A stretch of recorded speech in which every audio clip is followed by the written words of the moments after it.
Perdana Menteri Datuk Seri Anwar Ibrahim mengarahkan Kementerian Pendidikan Tinggi KPT melaraskan bantuan buat keluarga mangsa kemalangan yang melibatkan 15 pelajar Universiti Pendidikan Sultan Idris UPSI awal pagi tadi.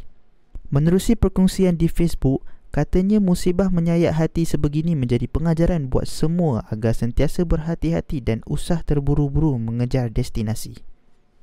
Anwar Ibrahim dan isteri Datuk Seri Dr. Wan Azizah Wan Ismail menzahirkan ucapan takziah kepada semua keluarga mangsa dan mendoakan mereka diberi kekuatan dan ketabahan menghadapi dugaan ini.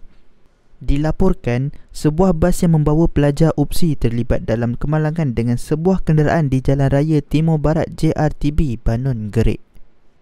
Bas yang membawa pelajar tersebut difahamkan dalam perjalanan dari Jertih, Terengganu ke Tanjung Malim, Perak.